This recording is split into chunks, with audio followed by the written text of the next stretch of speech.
Welcome back to Let the Boys Watch, an entertainment podcast brought to you by Going Great Productions. I guess this is episode 12. In this episode, we're going to be discussing the 2000, right? Yes, 2000. Movie Almost Famous. I'm one of your hosts. My name is Robbie. Alongside me is the cuz, America's favorite cousin Benny. And Oh. alongside the both of us is America's favorite Ryan. Wow, even more than Gosling and Reynolds. Please, they don't hold a candle to you, sweetheart. My favorite Ryan is Paul Ryan. Whatever, Well, fuck you. that's a good Ryan. So yeah, this is Let the Boys Watch. Like Robbie said, an entertainment podcast. We just got done doing Succession season 4. So if you watched Succession and didn't listen to our recaps and award show, go back in the catalog, check those out.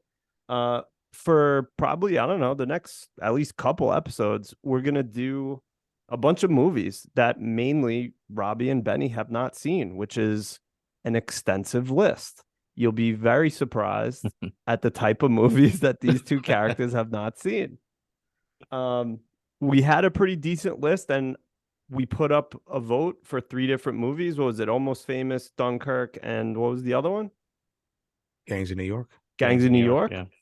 Almost Famous won. So I was kind of surprised, but it is a very popular movie. A lot of people like it. It's one of my wife's favorites. So in turn, it is one of my favorites. I guess I wanted to start out with, before we get into the actual movie, what did you guys think of this movie beforehand? Like, did you have any impressions of it? Did you think it was going to be stupid, or like what? What are your thoughts like going into it? So I didn't think it was going to be stupid. I knew that it was kind of highly regarded. I used to think that it was about just a band trying to make it, like back in the 60s and 70s. Kind of recently, I heard an interview with Jan Winter, who kind of has like a cameo, even though it's not him in the movie. So I kind of got a little background on the movie because they did bring it up.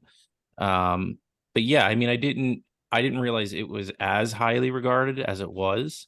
I could definitely see why. I did have some issues with it, but I mean, we'll get to those when we get to them. But yeah, I just never really had any interest in it as I do with like a lot of movies, because I kind of thought I knew it was just going to be like another movie about a band trying to make it. Robbie? Yeah, I agree with Benny. I didn't think it was gonna be stupid. Obviously, it was from like reading things or hearing other people talk about it. I knew it was kind of more music centric, which is something I love. So I never really got around to it. It was nothing that was, on my radar, and not a lot of movies are. I'll just stick to watching Wolf of Wall Street for maybe 60 to 70 times.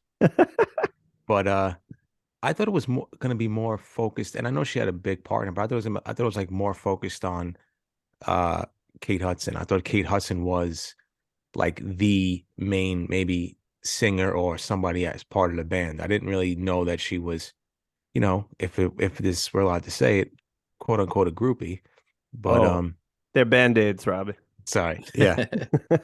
um yeah, I didn't think it was gonna be like a feature on a band and anything like that. But I think I'm a big Cameron Crowe guy. Jerry Maguire, right? Yeah, Jerry Maguire, Fast Times at Ridgemont High, a bunch of other Never, ones. never, Say Anything. never seen those. Those are all. You You haven't haven't seen seen Jerry any of Maguire? those movies? Jerry Maguire, not Fast Okay. Times, and Okay. Say Anything. Yeah, I haven't seen any of those either. Like, I knew that Cameron Crowe, I guess, was kind of a highly regarded director. But yeah, I was actually just looking down now at all the different movies he's been a part of. And it's an extensive list of like really like famous movies that I haven't seen. Yeah. Couple stinkers, we'll be honest, but definitely a good amount of really good movies. Vanilla Sky being one that I don't know, a lot of people liked, but I did not like that movie. But yeah, Almost Famous. I mean, I saw this so long ago that I can't remember what I thought about it going into it, but I've probably seen it at this point, I don't know, minimum 10 times, probably more. But yeah.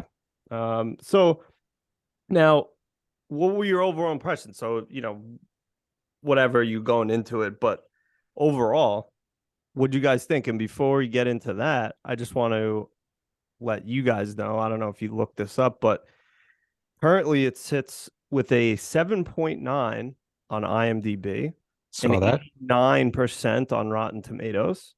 So it's like you guys said, pretty highly or, well received, highly regarded, whatever.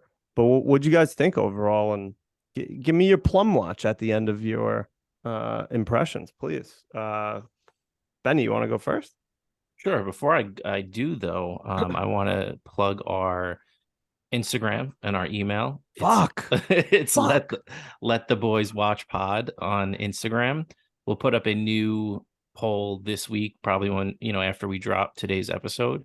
We'll come up with 3 more movies for you guys to vote on. Tell a friend if you know someone that likes movies and wants to listen to 3 jabron heads discuss them 40 years after they came out. Yeah. And email us your recommendations if you'd like that, or maybe give us your opinions of the movies we've been watching. It's LTBW podcast at gmail.com. And if you are good with the technology, you would find both of those things in the show notes that Ryan so meticulously puts together. Meticulous. Takes me fucking forever. For hours. He puts those together every week. So take a look there. And we're whores for likes, subscribes, and reviews. So please do that as well. Thank you for saving me, Benny. I fucked up. No problem. So I liked the movie. I thought it was better than I expected it to be. I liked the litany of character actors and just actors that went on to, superstardom. It's fun seeing, I forget his name, Jay Baruchel. Baruchel. Yeah. Like he's like, as the Zeppelin super fan. Yeah, he's like 12 years old in this movie. Zoe Deschanel, Kate Hudson, obviously. But there's so many people in this movie, and I really enjoyed it. I love the redemption arc of the guitar player in the band. Let me just pull up his name real quick. Russell Hammond. Russell Hammond. There you go. That was my favorite storyline of the movie. I did have a little bit of an issue with the acting of the guy that played William Butler. He was Miller? yeah. He was very like flat, I felt, through like a lot of like important scenes. Like when he was yelling at Kate Hudson because she wouldn't he was trying to tell her not to go to New York. Wake up. They sold you for a case of beer. Yeah. I just felt like the acting was a miss in some of those scenes where he had to be like super passionate, but I'm not gonna like knock the movie based on that. And he was a young kid, so that's fine with me. But overall, I liked it. My plum watch score probably be like 7.3, 7.4. Pretty good plum. Yeah. I'd squeeze those plums. Squeeze your plums. Robbie, what about you? I thought it was okay. I think there were some parts of the movie where I got bored at times. I think it might have dragged a little bit in the middle of the movie for me. I thought, like Benny said, it was great to see like all these actors that like you've come to love. So many people in it. Anna Paquin, Bobby Boucher's girlfriend. I don't know her name. Yeah. Fruza Balk. Yeah. That's the only thing I know her from. And like if I ever see her in anything, I'm 100% like, oh, Bobby Boucher. Yeah. Wasn't she in some like witches movie? The Craft. The Craft. There you go. And she was also in American History X, which is a fantastic movie. Another one I haven't seen. Yeah. Wow. Ed Norton's in that. Ooh, I love me some Ed Nortons. I know you do. That's why I mentioned it. Ed Norton watch. It was great to see like, oh my God, that's fucking Rainn Wilson. Or oh my God, that's Eric Stone Street as the guy at the hotel. Yep, with the flock of seagulls there. Yeah. Can I call out one more quick cameo before you finish? Mark Maron as the promoter. Yep. From when they had to like go through the gates. You just bought yourself a gate. I had no idea. I'm like, this guy looks so familiar. Yeah, I picked that one out. That's a good one. Pardon me for a second. That gas watch, that's Yeah, one. a guess watch. I do. That's two. All right, I do them before you guys are talking. Oh, okay. Um, I'm hot take. I'm coming in hot. I did not enjoy Kate Hudson in this movie at all. Me neither. I am Nothing not wrong a with that. I am not a big Kate Hudson fan. I could have done without her. Um, I could have done without William as well. Like you said, I think he did come off a little flat. I think that maybe, if you could have inserted a young Matt Damon in there, that would have been a lot better. Oh, But I mean, what can you say? But I enjoy like Frances McDormand. Awesome. amazing. Fantastic. She's the best. Zoe Deschanel was great. I don't know if I'm switching teams because Billy Crudup had my plums watching for the entire movie. Yeah. He's a What a I could say handsome golden that. boy. what I a could say golden that. god. I could say the same about Jason Lee. I mentioned on Unofficial Intelligence this week that I was obsessed with Jason Lee and Mallrats. Oh, you've But seen Mallrats? I have seen Mallrats, but like not any other Kevin Smith movie. Like I haven't seen Clerks, all that stuff. Wow. But Oh, I I was love obsessed with Mallrats. Mallrats. But to see him with the long flowing locks and the beard, he had the plums going. Yeah. And that's what I'm saying. Like somebody like Jason Lee, yeah, my name is Earl, but like, why not any more prominent movies? Like he was very good in this movie. I thought he was, and then you had one of my favorite actors of all time, rest in peace, to Philip Seymour Hoffman. Loved him in this movie. I know he had a couple of bit parts, but I just absolutely loved him in every other movie that he's in. So, if I have to go with a plum, Benny stole my plum. I was going 7.4 as well. I thought it was great. I mean, okay, pretty good, but will I watch it again? I'm probably gonna have to say I don't think so. Yeah. To me, it might be one of those movies that like if I'm flipping past it, I'll like jump in for 10, 15 minutes. Like if I got nothing else on or I'm waiting for a game to start or waiting for something else to pop on, it's good enough to like revisit like parts of it, I think. Yeah. I also think I've been thinking about this too, because the position that I was in with this movie was, when you recommend anything, movie, music, restaurant to a friend, and you're just like, oh, I hope they like it. And then you Yeah. like doing the thing and you like start picking out, oh, that part, they're not going to like that part and whatever. So you get like, so you don't enjoy it as much as if you're just watching it. That's how I felt. And then the second thing I was thinking is for you two, this probably to a certain extent felt like a little bit of a homework assignment where like you had to watch it, whereas you didn't want to watch it. Not that you didn't enjoy it, but I feel like that could take away a little bit. And just like with any movie that's been out for however many years, there's no nostalgia factor for you Yeah. guys where you watched it when you were younger, you're a different frame of mind. I think if I saw this now and never watched it as a younger man, I probably would like it less because I wouldn't have that nostalgic feeling of watching it as a, whatever 20-year-old being like, yeah, being in a band would have been so cool. Yeah. I wouldn't have that. So I get it. This is difficult to go into and give like a rating that's not clouded by anything else. And I'm curious to see how I'll feel if we ever do a movie that I've never seen. I'm very interested to see how I'll feel about it. So I almost like that in a way, like you mentioned the homework part of it, because it makes me be a little critical. I feel like I'm famously uncritical of a lot of things. I just kind of take them Almost famous. almost famously. Um, yeah, like I'll always say that if I go see a movie or if I'm watching something, I'll like never turn it off. I'll see it through to the end because I need to know how it ends. Yeah. And for the most part, I'm just taking it for what it is. Like I'm not super critical, but to have that I haven't seen this movie in so long and I've lived my life just fine without it, and I want to see what all the buzz is about. It made me, I feel like I never really shit on people for acting. So to do that, for the young kid and maybe Kate Hudson a little bit, it's kind of cool to watch something through the lens of like critiquing it. Yeah. No, I agree. Yeah, I mean, there's definitely good parts and bad parts to both. Um, I would say for me, just like overall, it's one of my like comfort movies. So one of those movies when it's just like I don't want to think, I just want to be happy and like rainy Sunday or I'm not feeling that good or whatever. Um, and I like I said before, it's one of my wife's favorites, so it's always a good choice if we don't know what to watch to just put that on. I'd say Plum Watch for me is probably just slightly higher than you guys, like maybe 7.6. Like it's a movie I really, really like.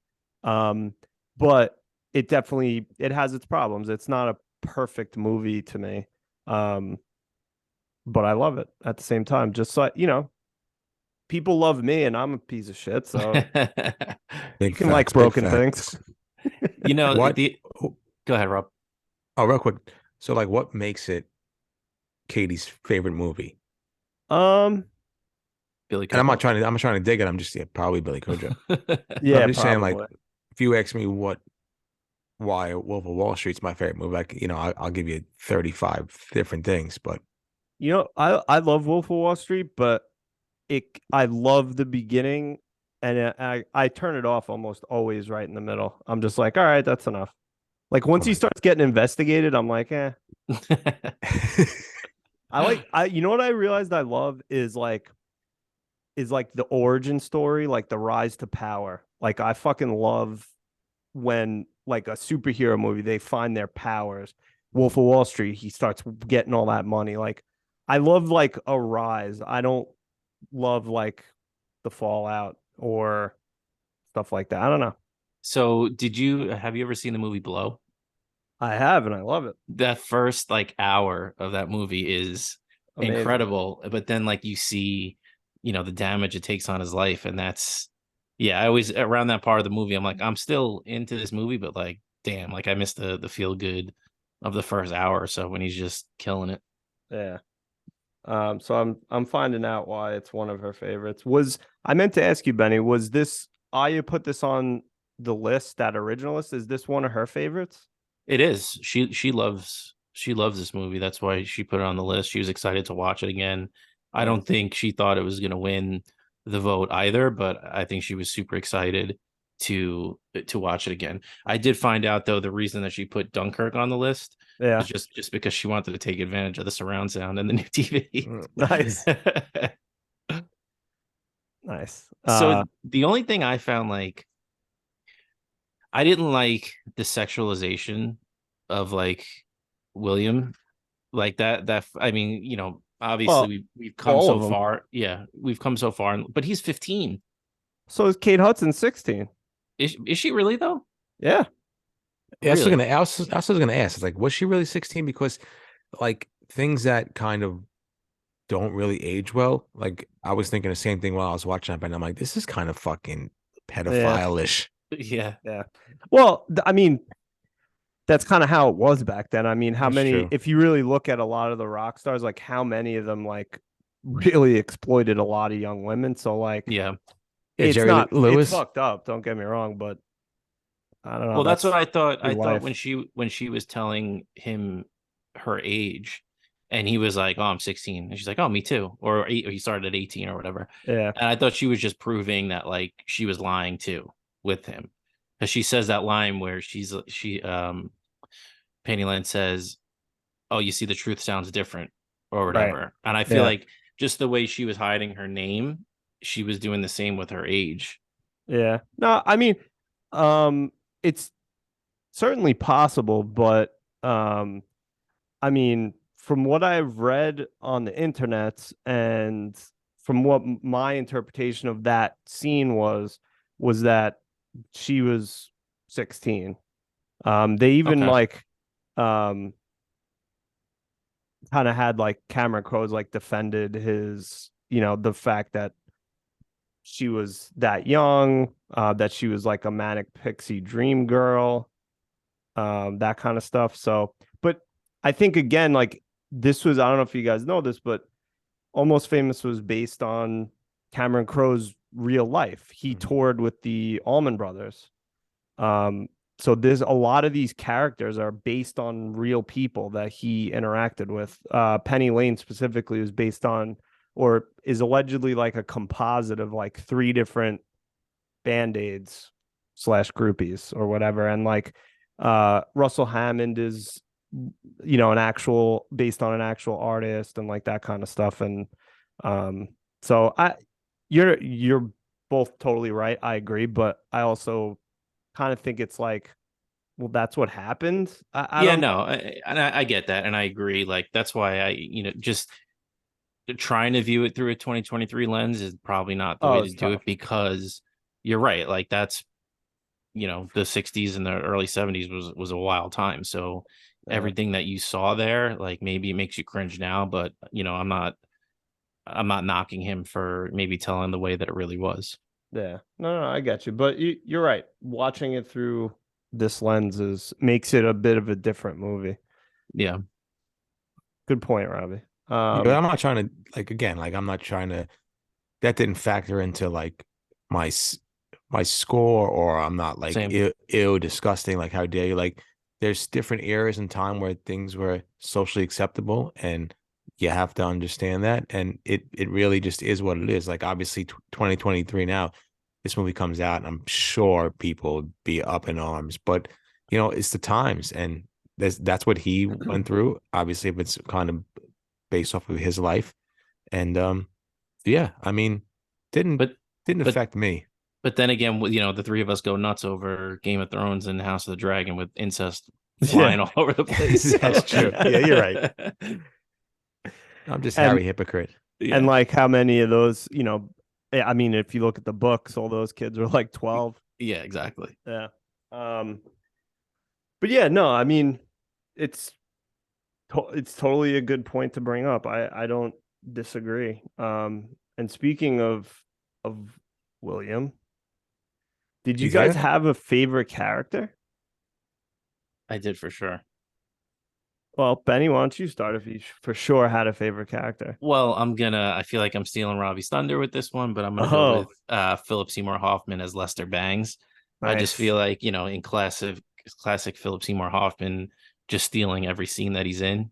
Even though, and I almost feel like this is a Philip Seymour Hoffman trope where he's just like that guy on the side Right. that's chiming Comes in. in, gives Yeah. advice, maybe pops out. Yeah, and he's not like a part of the main story. He is, but he never interacts with anybody else that's like a major player in this movie. Um, but yeah, like just to I'm someone that definitely didn't appreciate Philip Seymour Hoffman when he was around, except for like Along Came Polly. But Great but movie. yeah, I just thought he was a scene stealer. My favorite part was when they're talking and he's like, all right, he's like, I can't spend all day talking with my fans. And then Yeah. cut to they're in the diner having, lunch together and he's giving them all the advice. But, just him in that mentor role and ripping cigs in his house and talking about how he never leaves and just giving him all that advice and like really taking him under his wing. You always kind of expected him to be like, or at least I expected him to be like this scummy character that Right. takes advantage of him. And I was like, oh, when he got the offer to go to Rolling Stone, he's going to be pissed. But no, like he was constantly on his side and helping him out and being a mentor to him. So he was my favorite. Yeah. And one of my favorite lines in the whole movie said by him is he's like, "Of course I'm home. I'm Yeah. uncool." Yeah. And the other one too, when he was uh Billy calls him up about the Rolling Stone article he's gonna write, and he's like, Yeah. "Yeah, it's gonna be about Stillwater," and he just hangs up the phone. He's like, "He's on drugs." I was gonna say that probably was one of the scenes in the movie that actually made me laugh out loud when he hung up the phone on him. Yeah. I was dying laughing at that scene. Great character, great character. Robbie, who's your favorite character? And is it also Lester Bangs? Well, in true Benny fashion, he stole my pick. It was Lester Bangs. Um, like I said, I love Philip Seymour Hoffman. I just think I don't know what it's about him and his acting, but just even the bit scenes that he was in, he just steals everything. He's just like this was like perfectly. This part was perfectly made for him. I think I just loved everything about him, the advice he was giving him, And like Benny said, usually, you see these scenes in movies where there's like an up and coming kid and there's like this little like miserable kind of, not say has been, but somebody who's been there before and it's like tired and true and all like wear and tear. But he was there to give him advice. He was there to offer all these, these helpful hints and lead him along the way and always be there for him. So I don't know what it is about Philip Seymour Hoffman's acting style, but I just love it. I mean, I loved him in 25th Hour. I loved him in Along Came Polly. I'm trying to think what other movies he was in that I saw. Boogie Nights, Boogie Nights, so good fucking in that. awesome in Boogie Nights. Yep. Seen Just that. so good. Of course you Just haven't. just playing the creepy weirdo, obsessed with Dirk Diggler. Did you guys ever see Big Lebowski? That I No. started that movie and I bailed on it. It I'm just gonna wasn't bail hitting on for me. you. I know. I feel like it's gonna be one of those movies too. I go back and watch it a second time and be like, oh, okay, I get it now. Yeah, But I did want to shout out as like a Ani Mensch was Terry Chen as Ben Fong Torres. so good. I just loved his voice for some reason. I thought it was Yeah. awesome. And then like kind of weaving it into the Philip Seymour Hoffman when he gives him the notes on what to tell Yeah, him. this is gonna blow their mind. Yeah, and he says it to Ben Fong Torres. He's just the reaction he has is just perfect. So I loved him as a little like side character too. Yeah, I loved when William shows up to the Rolling Stone offices and he's like, "You're William Miller." Yeah. Oh, baby. He's so outrageous and like such a caricature that I don't know. I just found it funny. Yeah, agree. Or Yeah. go ahead. No, go ahead. I was gonna say too when he called him at the hotel and Yep. the girl answers and then the other one and he's like, "Get it together, man." We already have one Hunter S. Thompson. Yeah, Do you guys ever see Fear and Loathing in Las Vegas? No. I have, but it's another one where saw it so long ago. I don't remember too much about it. What? So I'd say, Oh, go ahead, Robbie. You want to add something? yeah, because I wasn't fucking finishing my point, but I'm whatever. sorry. No, I'm kidding. No, getting back to the Philip Seymour Hoffman, yeah, that was my favorite.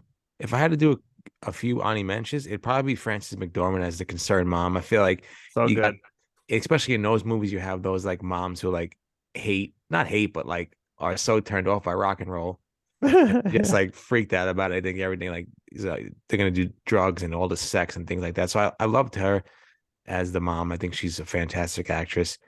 And I have to go. I mean, even though he was a scum and a piece of shit and redeemed himself at the end, I have to go with Russell Hammond. I thought he was, played perfectly. I mean, the stash and the flowing locks.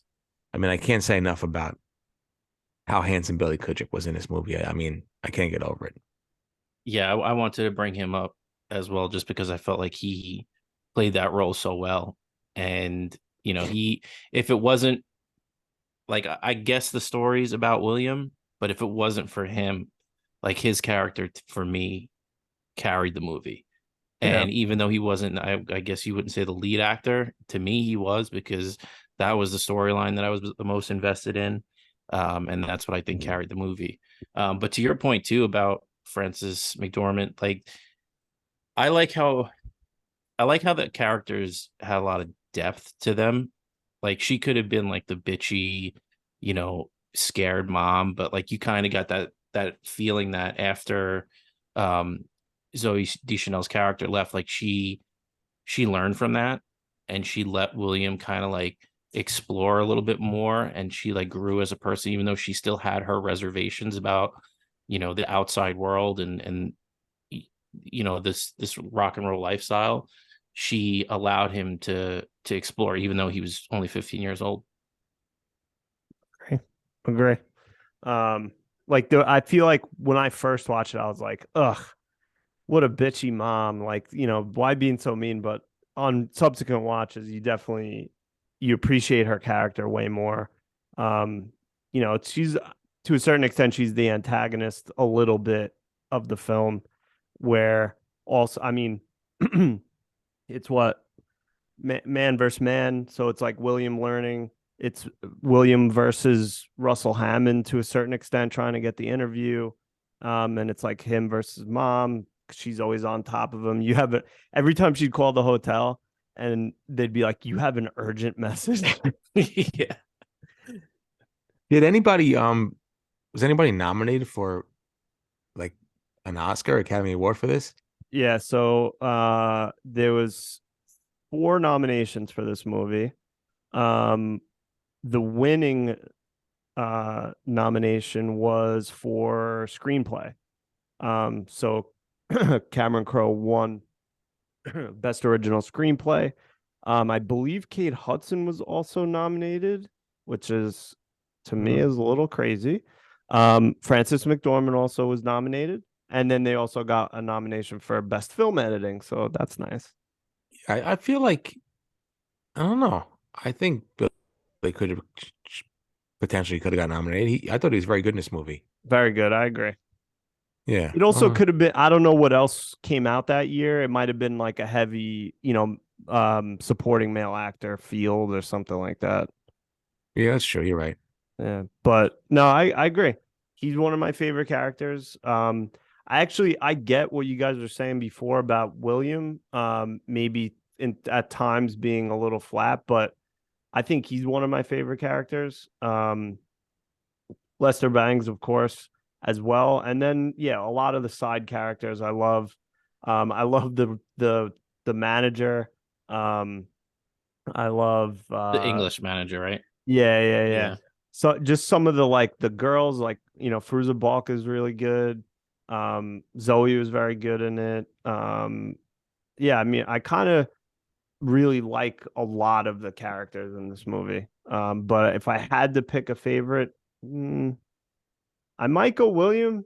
But Lester Bangs is a really good choice as well. My one of my favorite parts about William and Lester together was that I don't know if you guys noticed, when he was drawing on his like Trapper Keeper and he was writing like Led Zeppelin and blah blah. He wrote Lester Bangs on it. I was just like, that's so Did he weird to really? write. Yeah, to write a writer's name on your binder. He did right. I forgot that he wrote Lester Bangs. I'm like, Yeah, who's this guy's name? But then of course there you I'm, go. I'm an idiot. Yeah. No, so all right, so those are your favorites. What about your least favorite? Whose guts did you hate, Robbie, in this movie? Oof. I think we might all have the same answer, possibly. I think we do Oh too. wait, breaking news. My wife just says, I love the time period, the story, the whole feel of it.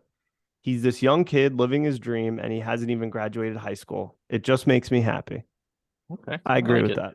Yeah. That's good. And I also want to say, like, I know it's a movie, but he was very impressive as like just a writer and even interviewing. Like someone like, even when he asked Russell, like, what makes I guess like you write a love song or what makes you You write like have to they be in love to write a love yeah, song. I was like, Yeah. holy shit, that's fucking amazing question to ask as Yeah. a 15-year-old. Like I know it's a movie, but still, it's still a great question to ask. And I was like, wow, that's great. It's cool. I Yeah, like but I to. think I'm pretty sure Cameron Crowe was like did that, like had articles written based on his time with like Allman Brothers and some of the other groups he was with. I like too how his questions progressively got better through the whole movie too. Like the first one, I think he's just like, "Why music?" or whatever. But Yeah.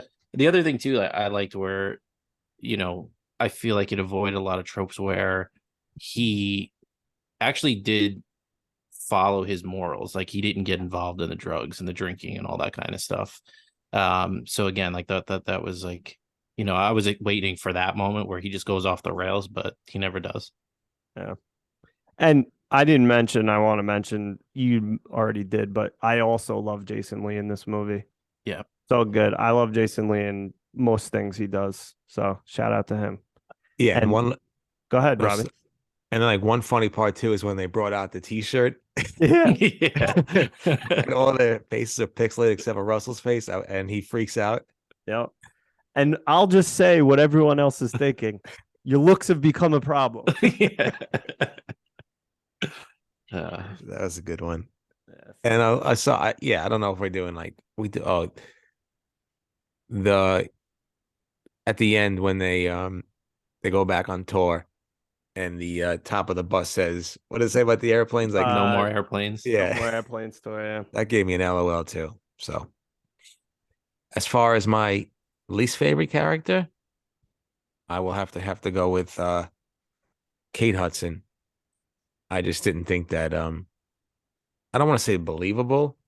I just felt like there could have been so many better actors to play that part. I don't know. I've never gotten the appeal of her as an actress. I've never really watched anything she was in. I'm like, wow, this person's like blowing me away in this scene.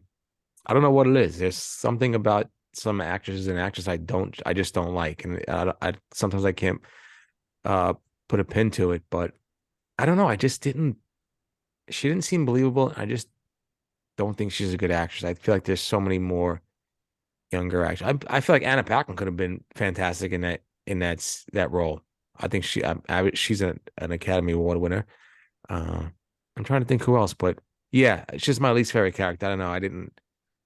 I like how at the end she obviously you know was for William, but I didn't really like in the beginning how kind of she was stringing. Not really stringing along, but kind of just playing with him and playing with his emotions in that those few scenes.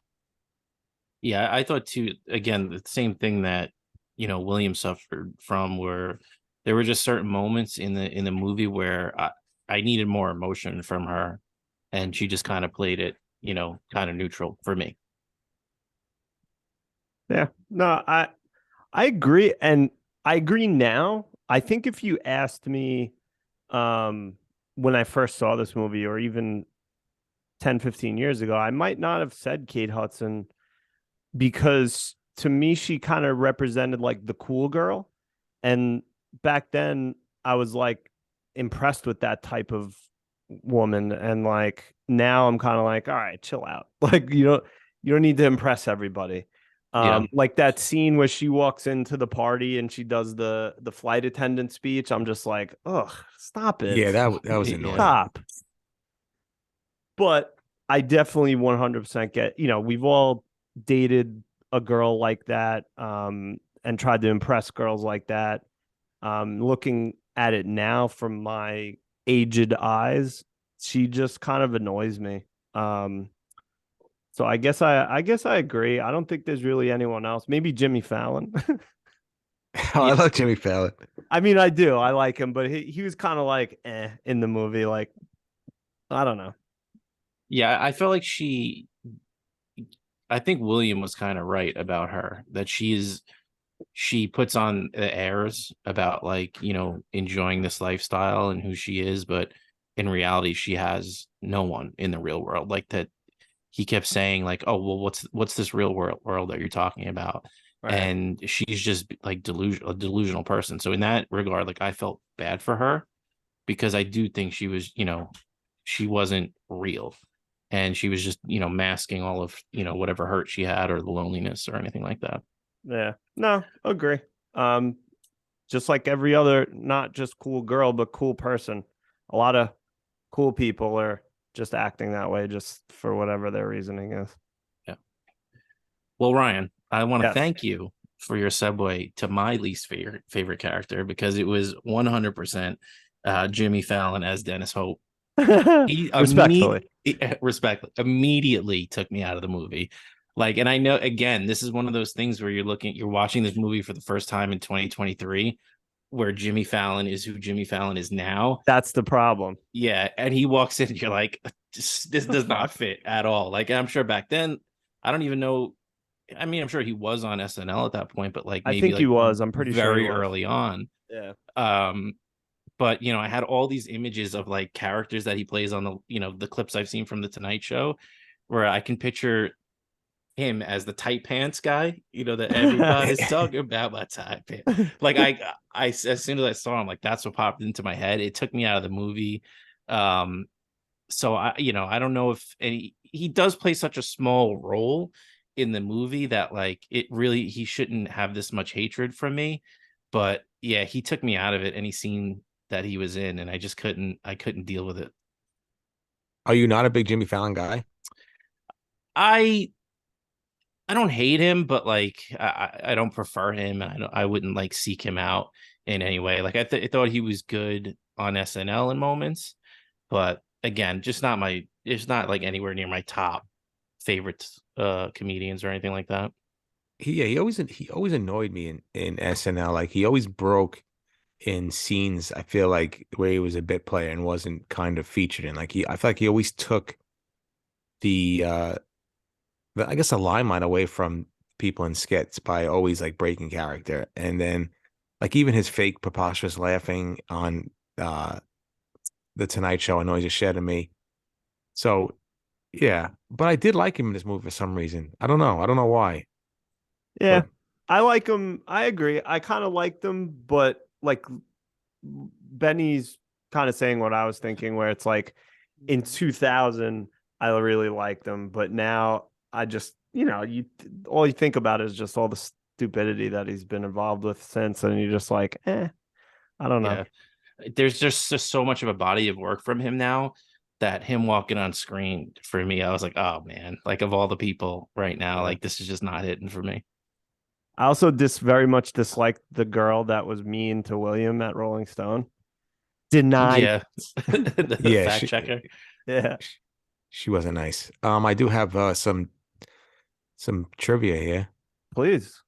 Do you know that Brad Pitt was supposed to play Russell Hammond? I did know that, but he did. He said something like he didn't get it. Okay, Brad. Okay. And like Sarah, I don't know who Sarah Polly is, and then like Natalie Portman as well. Natalie Portman Fox. Oh, Uh, that would have been nice. she's my fave. One of my Uh, faves. oh my God, so beautiful. Long Island's own. Phew, Long Island Zone, how you been? Funny story. She was at the same prom venue as I was at in the year 1999. Really? Yeah, but there was security all over the place because Phantom Menace had just come out, so people were like all trying to get eyes on her, and it wasn't happening. Oh, she was in high school at the time. Yeah, Oh wow. wild. Unless someone lied to us and said Natalie Portman was in that room and she wasn't, which is very possible. She might have been. You never know. I'll just say that I was in the same room as Natalie Portman once. That's my claim to fame. That's it. I'll allow it. Get her on a pod. Yeah, right. Hey, Natalie, I know you're listening. Come on the pod. Hey. Talk about one of your movies that Robbie and Benny have never seen. So a little more trivia. The year that this came out for the Oscars, it was going up against movies like Gladiator, Great. Chocolat, Crouching Tiger, Hidden Dragon, Aaron Right. Brockovich, Eh, Traffic, good, Castaway, good. Pollock. So there was Requiem for a Dream. So there was a lot of heavy hitters that year. Yeah. And just based on the reputation of a lot of those movies, I could definitely see why it wasn't really up there in a lot of the character categories.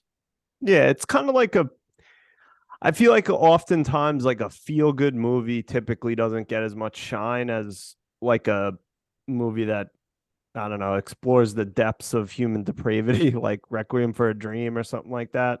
But yeah, it's tough to go up against things like that. Yeah. Good trivia, guys. Um, so all right, let's talk about scenes. What was your favorite scene in this whole movie? Why don't you lead us Robbie, off, yeah, Ryan? you want me to lead you off? Yeah, lead us off. This is gonna sound really weird, but my favorite scene in the whole movie is the opening credits when The he's writing with the pencil. I don't know why, but I fucking love it. I absolutely love it. Now for actual scenes, maybe maybe when Russell comes, he gets sent to William's house, and kind of redemption. I don't know. There's a bunch of good scenes. I don't want to take all of them, but you guys go, and then I'll give my Ani mentions. Robbie, go ahead. I have two of my favorite scenes. I think I don't know. My one favorite scene is when they're on the plane and it looks like they're about to sorry. Go, I'm glad you did. All right. Got some My bad. retribution. Yeah, so I was thinking like is this gonna be my favorite scene? Because I really enjoyed it when they're just all just fucking freaking out and then they're just letting everybody have it. Uh, Jason Lee's character is banging Russell's girlfriend, and spoiler alert, and Wife. his wife. Yeah. Jimmy Even Fallon fuck. worse. Jimmy Fallon killed somebody, hit and run. Yeah, in Michigan. That was funny.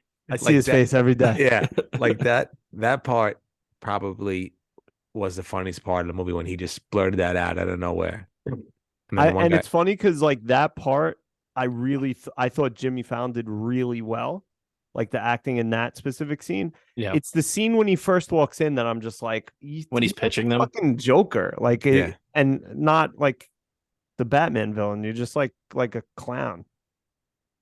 yeah. So then I just felt like, I felt like everybody was kind of scared for their life, and I don't know what it was about with Russell. Like, just was like, whatever's to be is to be. Like, he just didn't care. Like, he didn't really show any kind of emotion there. The co-pilot just making me laugh, just freaking out.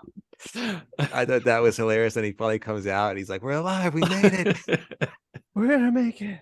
I love too. It just ends when like the storm magically ends as soon as the drummer's like, "I'm gay," Yeah, right. and Yeah, then everything just levels out. He's like, if I just wait, he's like, damn it, if I just waited like fucking 5 more minutes. Yeah.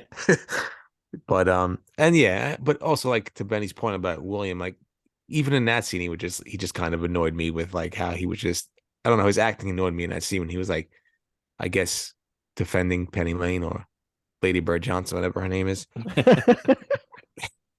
But and then my auntie mentions what you said, Ryan. I thought that I do love a fucking great redemption. I do love, a nice little character arc coming around. And I really loved when Russell came back and gave William an interview, because that pissed me off when they fucking didn't corroborate the story and screwed William over. Yeah. So my pick was originally the plane scene. I thought, everything that Robbie said was great. That was just the scene that I was most invested in. I thought it was awesome. Great insight by me there. But I will pull my Ani Mensch up to my favorite scene, and it's kind of a part one and a part two, but it's when Frances McDormand is on the phone with Russell, and she's like yelling at him, and he's just like, "Yes, ma'am. Yeah. Yes, ma'am. Yes, ma'am." And then when he ends up at the house, the way, just the way she talks to him, and I thought they had good energy together. So I like that. I like the dynamic between the two of them. Now, did you think that he was going to be at Kate Hudson's house? Did you see that little twist coming? Because I didn't. Only when I pulled up and I saw the house. The way that she left off with him, and the way I think her story was being told, where she didn't need him anymore, I didn't feel like she was giving him the right address. So I guess to me, the only other person that it could have been was Williams, especially after he fucked William over with Rolling Stone and said that everything was a lie. Mm-hmm. So there's still, I had some doubts that she was giving him her real address. On my favorite scene, sorry, is when Kate Hudson boarded that plane to Morocco. Goodbye. Get out of here. No, I mean that scene, all the scenes you guys mentioned, I loved. I loved all the scenes with Lester Bangs, obviously. The when he's in the radio station, fucking digging around the records, Yeah, dancing, doing The that Guess weird Who. dance.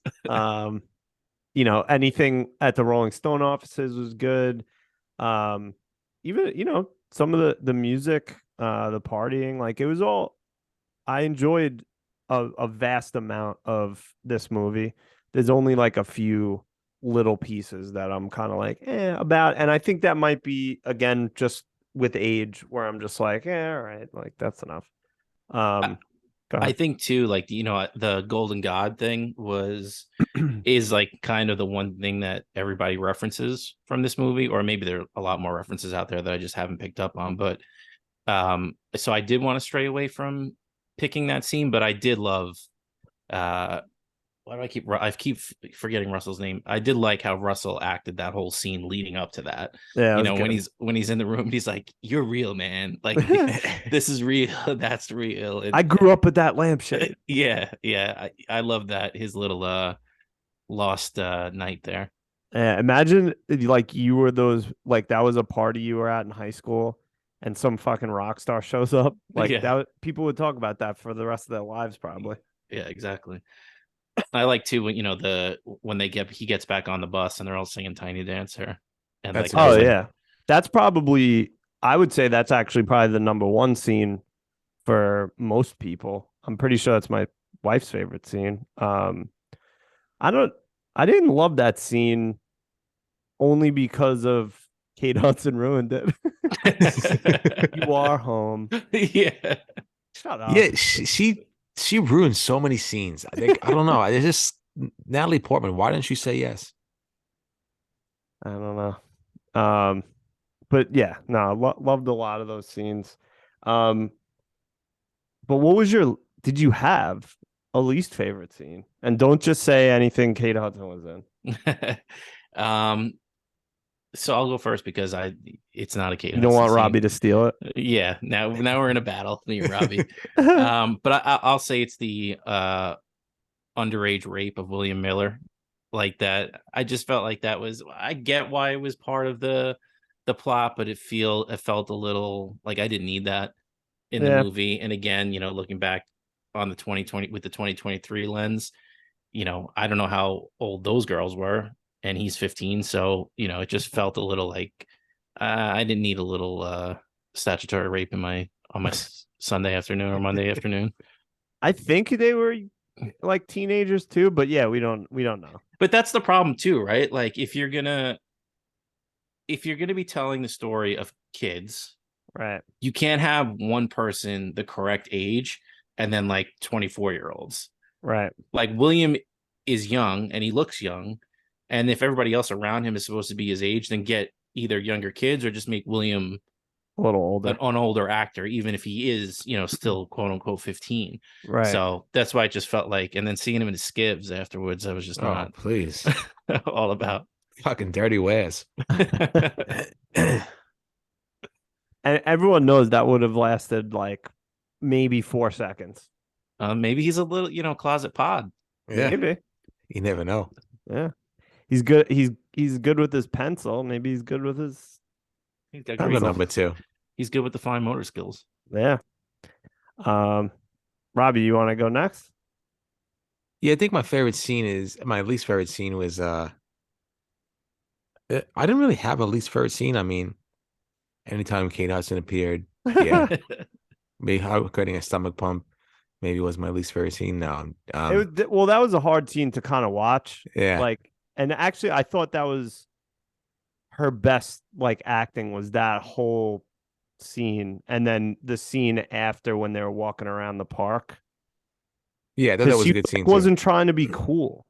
She was just being a person. Yeah. I guess if I have to go for my least favorite scene, like as far as like I think it would have been when Russell kind of screwed him over with the story.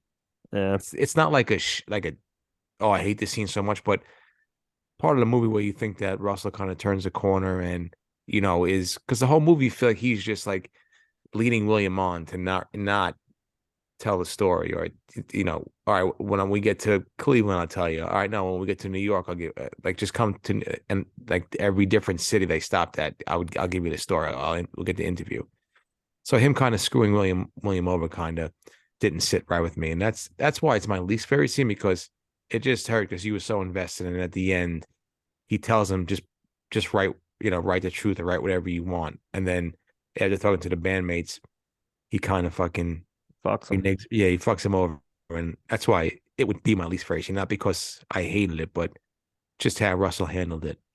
So I think maybe I read too much into it, but what I got from that, him screwing William over, it wasn't to screw William over, it was to screw the rest of the band out of like the having the Rolling Stone cover and having the story. Like I don't know, because I think he did honestly mean it when he said just write whatever.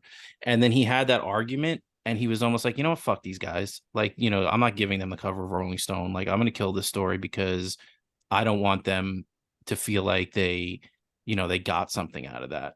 You know what I mean? Like, maybe I'm looking a little too deep into that, but that's kind of how I viewed that part. Yeah, I see what you're saying. I don't think it was that, but that does make sense. But I think you're little fingering it a little bit. Yeah, I could be. That's how you know, I thought that too as I was thinking. I was like, maybe I'm going a little too deep into this, but I don't Yeah, know. I feel like he did have that connection with William towards the end, like, and I think that was a realization. He, again, you know, this is me projecting out, right, but like the reason he did want to apologize to William in the end was because I don't think he realized the effect that it would have had on William. right. The enemy. Yeah. The enemy. Yeah, I didn't think of it like that, Benny. I mean, it is a good point.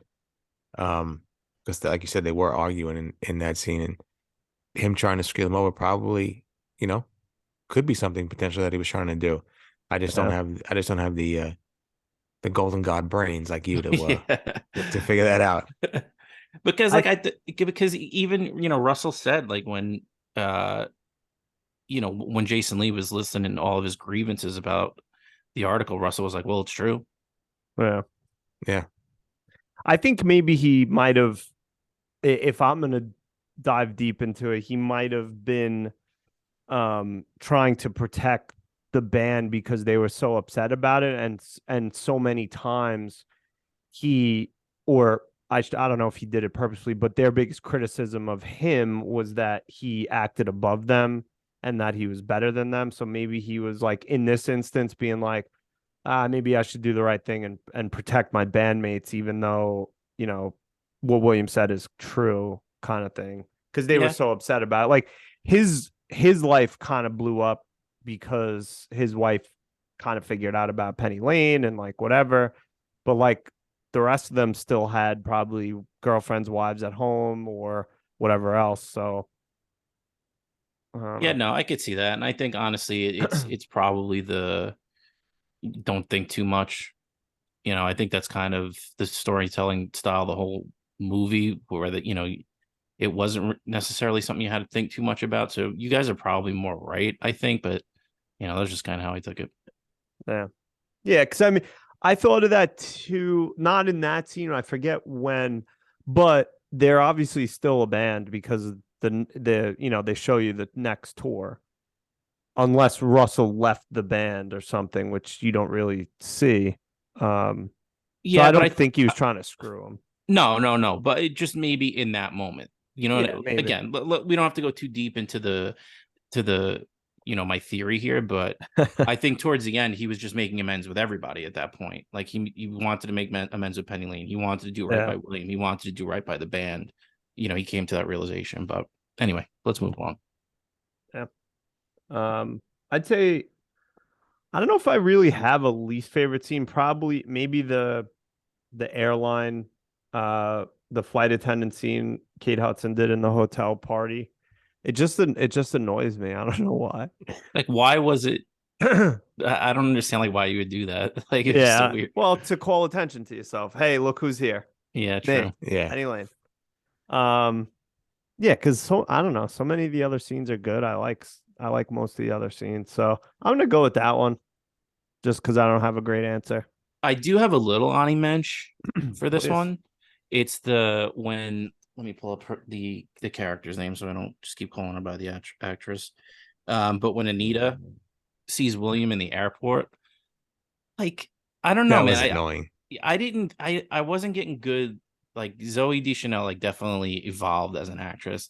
Like, I know you guys gave her a little bit of props in the beginning of the pod, but I don't know. I felt like she wasn't that of great of an actress. And that scene, maybe it's just because it's the two of them and they're both not great actors at that point. That scene just kind of, you know, for that, you know, that reuniting of those two characters, it fell flat for me. You have a good day. Yeah. Yeah, no, I agree. That was very awkward, and yeah, I told it when I watched it, I was like, this is fucking creepy. Like they, Yeah. they haven't seen each other in like I don't even know how many years, who knows, or months, and it was just like awkwardly acted. Yeah. You know what scene I loved with Zoe though is when Russell shows up and Frances McDormand is like, Russell's like, "Is she here?" She's like, "Who, Anita?" And Yeah. Zoe Deschanel just like does the pose. Love that scene. Um, no, yeah, it's a good Ani Mensch. I'm trying to think. I can't think of any other ones that I'm like, ugh, about. So many good ones. Um, I guess let's move on then. All right. So I think we all liked this movie, um, based on our ratings and stuff we're saying, but there's always room for improvement. So, do you have any ideas on how you would have made this movie better? Robbie, you want to start? Benny, you want to start? Rob? Um, Robbie's thinking. I don't I don't know if you could have made the movie any better. Maybe less Kate Hudson, obviously. It would have made the movie a lot better for me. Um, Again, I'm not gonna look at it in a 2023 lens with all the like rapey stuff or the creepy like underage things between Williams and the other girls. Um, yeah, I don't know. I really don't know what could have made this movie better for me. I think if you're trying to tell a story about an up and coming band trying to make it and a young writer following them around, I think you have all those hijinks that would ensue, right? You have the band, you have the douchey members of the band, you have the infighting between the band, you have them kind of not trusting this young writer, and then you have William being kind of naive and not really getting the story until like the final moments of like the tour. Um, that's a tough one. Maybe if like Benny has something or you have something, and then like something catches my, in my head. But I think that it was a good enough movie that nothing really needed to be kind of changed except for those little like rapey scenes. And again, Kate Hudson being replaced by somebody more capable of like a capable actress. I just put Frances McDormand in the scenes. Make her be the groupie. Yeah, please. To me, I mean, we kind of touched on it a few different times throughout the episode, but just the recasting of Kate Hudson, the recasting of Jimmy Fallon would have gone a long way for me. And I'm on the fence about recasting William because I do like him as William. Like, I don't know. There's nobody like off the top of my head that I would say, well, it should have been this person. If that movie was made 5-10 years ago, it would have been Michael Cera 100%. But yeah, I just think the movie, I don't know, maybe it would have went up a point or a half a point for me if though, like, because those are such central characters to the movie that if it was really nailed with the actor or somebody with better acting chops, maybe I would have enjoyed it a little bit more and wouldn't have been so critical. But to me, that would be it. The recasting of those two and potentially three characters. Yeah, I don't disagree. I think overall it was well casted. I like William. I like Patrick Fugit as him. I think, and it's funny because we actually watched the director's cut this weekend. We never watched that before. And now I know why the editor got nominated for an Oscar because the theatrical release is, I think, way better and much tighter. The director's cut, like it adds some things, but I felt like it was just super bloated. It didn't add that much that I wanted. And I think the main thing that I would have liked to see more is more about all the different hotels, like the Riot House and, all the different hotels that they went to in all the different cities, because those look fun as hell. You just see, and I know it's tough to cast like David Bowie and fucking guys from Zeppelin and whatever, but like I would have loved to see like a little more of like all the other bands and them playing around and like doing that stuff, and maybe I don't know, focused a little less on some element. I'm not sure. Um, but yeah, I don't know if any of our ideas would make it that much better, but yeah, maybe a couple points here and there with a recasting here or there, or a little bit more of that era's music. But it wasn't a movie about that era's music. It was a movie about the writer, about William. So But I did feel like the music did, it was good for the movie, and it helped move the story along, and it definitely fit the story that they were telling. Robbie, as our resident music god, yeah, what'd you think about the music in the movie? Oh, I loved it. I mean, obviously there was a bunch of songs that were playing throughout the movie that I knew already. I was able to um Shazam America by Simon and Garfunkel. I it's a didn't good know one. that song. That was a good song. If I had to go for Plum soundtrack as far as movies, I do think Forrest Gump is still my number one. But I would put this in the top 10 for soundtracks to a movie. I do enjoy all the songs that were featured in this movie. So I was definitely pleasantly surprised and happy that of the song choices. What'd you think of the songs, the original songs for the movie? I know you got like snippets and stuff. The Stillwater songs. Any of those jump out to you? Was were they playing a Stillwater song at the end in the closing credits? I Because don't remember. I tried Shazamming it and I couldn't get the song. Maybe. So if that was a Stillwater song at the end, that was my favorite one. I do like the one where Jason Lee was at the piano and just got up and started fucking rocking and Yeah, rolling. yeah, me too. I was gonna say, man, I enjoyed all those songs. Like, I honestly wish they release like full tracks, because for you always, when you see a movie about like a fictional band or something besides School of Rock, like the songs always, like, you could tell they're made for a movie. You know what I mean? Yeah. Like, they're not like like real songwriters or people that have experience writing rock and roll songs or whatever. Um, Wrote those songs. So I enjoyed the music, and I almost wanted to hear like the whole things, like especially that the one scene, I forget where they're at. I think it's like that gym, that they're in that huge gym when they're like jumping between a bunch of different songs that they Yeah. played. Like each one, I was like, all right, it's a bop. I can fuck with this. Yeah, the thing I like the most is like I want my lead singer to be believable. Like I want the band to be believable, and I really do think like Jason Lee was very believable as a lead singer, and I do think Billy Kudrup was believable as the guitar player. Like that's what makes it for me. Like if there was people that weren't believable, I'm trying to think of some movies that like where these people weren't believable and kind of ruined it for me. I'd have to do some research, but yeah, this is very believable, and that's what I enjoyed the most.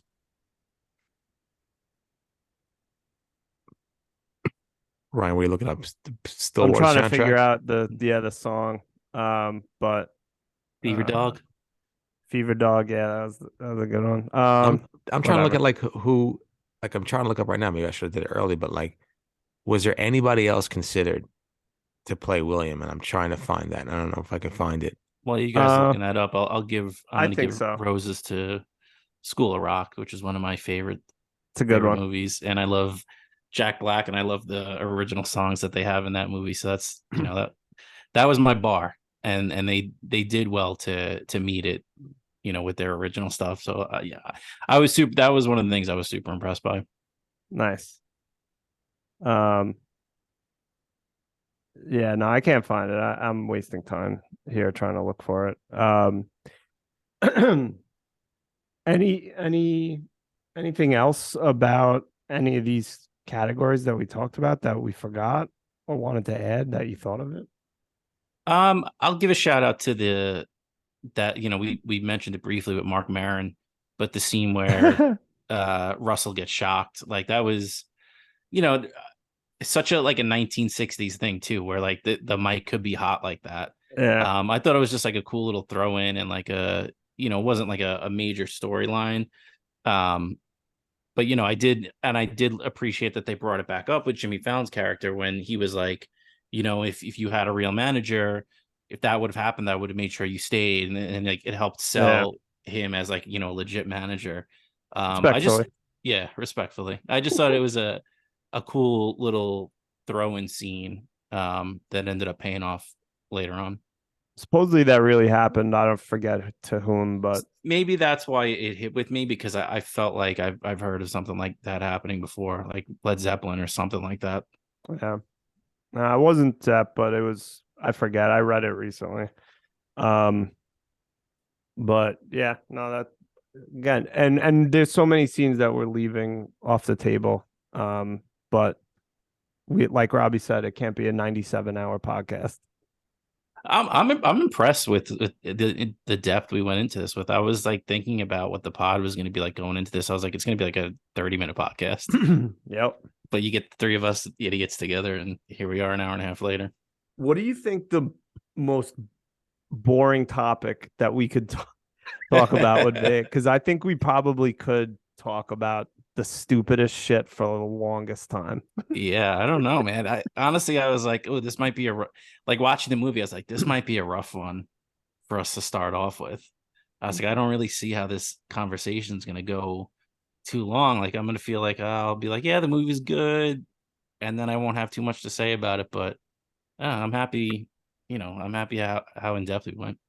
I agree. I was very nervous. I'm like, this is going to be a 20-minute podcast. I was like, I don't really know if I have anything to say, but like you said, even just when we talking, the three of us, like you just Brian says something, okay, bounce an idea off, and then Benny, and then everybody just bounces ideas, and you remember parts of the movie. But I think Stillwater, Love Comes and Goes is when Jason Lee's on the piano and then gets up, and I might have to go put a little fucking Stillwater playlist on my Spotify right now. You better share that. They were rocking and rolling. I loved it. The fever. The only song that Jason Lee actually sung in that movie was when they sang the song about Rolling Stone at the Kansas City Steakhouse. Yeah, you could tell. Yeah, he did not sing in that movie. Yeah. No. One last thing about Jason Lee, I loved when they left him at the rest stop. Yeah. Yeah. Only the lead singer. Yeah. The other scene too I liked was the when Penny Lane does go to that steakhouse and they're all having that great time, and then they end up locking eyes and everything, and they're like, oh, who's she with? And everybody at the same time is like, oh, she's with me. Yeah. And I was saying to Katie when we were watching, I was like, it's such a, like, I don't know, it's for lack of a better term, it's so rude that she went there when she knew that now what they were doing was wrong to begin with, but when she knew that Russell's wife was going to be there, she clearly was trying to start shit. Yeah, and then gets like super upset. Like, what did you think? Yeah, you were gonna see? Yeah, like that was my point. I was like, yeah, all right, she wanted to stir the pot, but when she gets really upset, it's like, what did you think was gonna happen? Like, come on. Yeah, but she did look nice in that dress. She did with the hair up. Yeah, she did. She's a beautiful girl. Yeah. Shitty actor. Come on. Didn't you ever see How to Lose a Guy in 10 Days, Robbie? Yeah, she pissed me off in that movie too. Yeah, I know. Yeah, it's so annoying.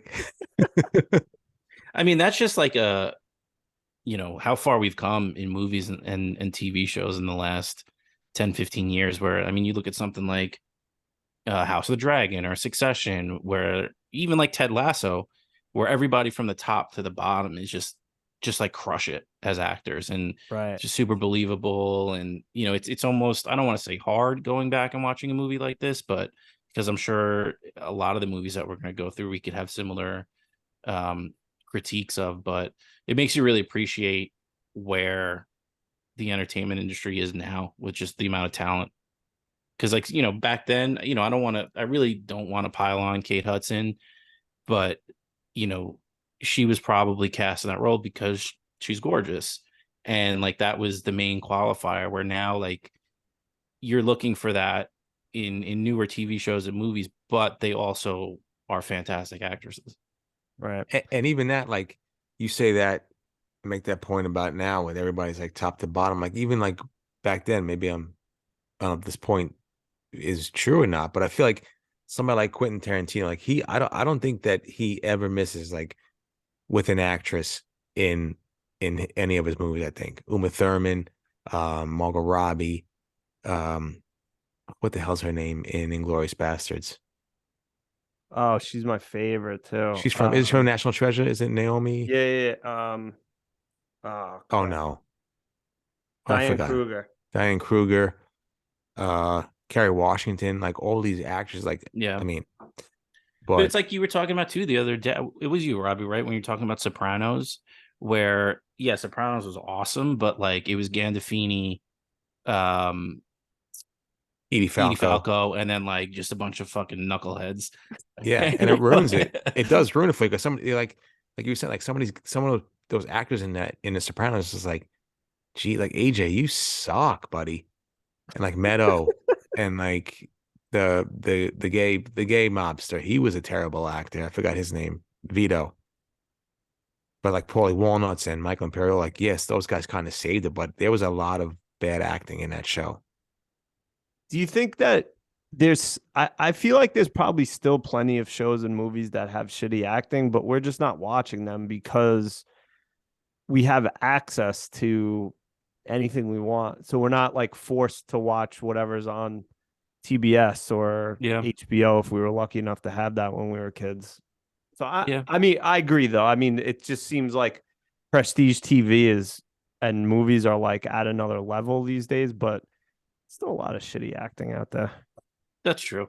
But I mean, even like, not to keep hammering this point home, but we watched Bullet Train recently, Great and movie. that was another one top to bottom where like, these characters are like, yeah, okay, Brad Pitt is awesome, but like the two English hitmen were Yeah, like the brothers. yeah, stole the show. Like, So you know, good. everybody top to bottom in that movie, and it's like a throwaway movie almost. Yeah, movie like the movie itself is stupid, but the acting was so good and the action and like the cinematography was so good that it made that movie good. Yeah. Yeah. What's his name Robbie. is Brian Tyree Henry, uh, in Bullet Train.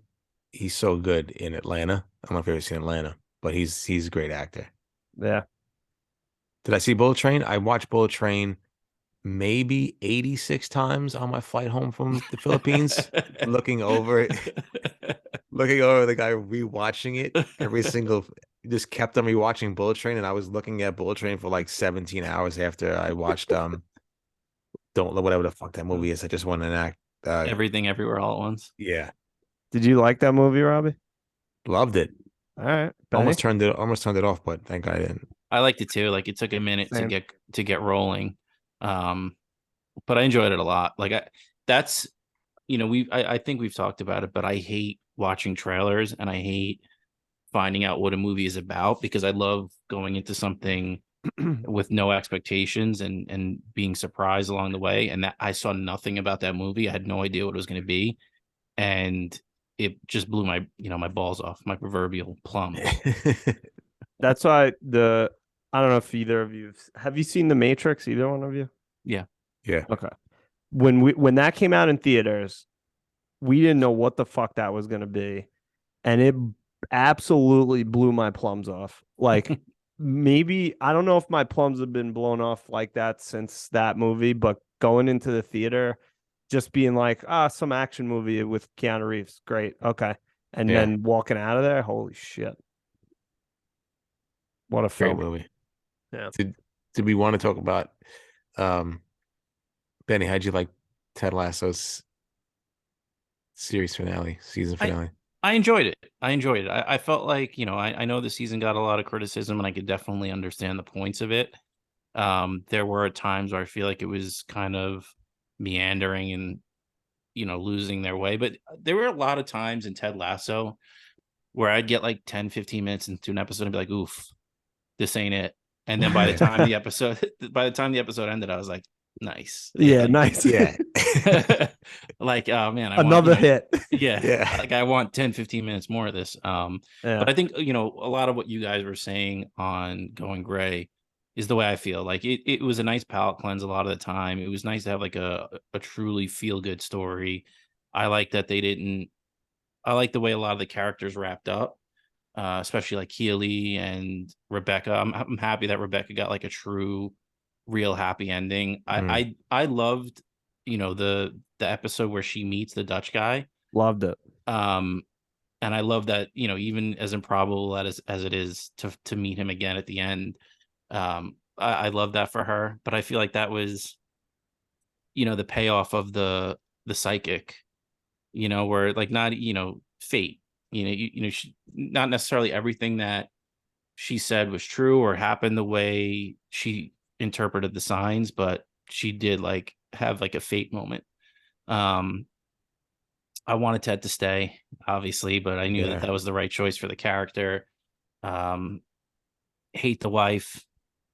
She's the worst. The worst. Stinks. Stinks. but no, I was happy with it. We Might be talk hard about to be married to Ted. Yeah, no, for sure. For sure. Um, you guys were talking about spin-offs too. I don't know if I want one.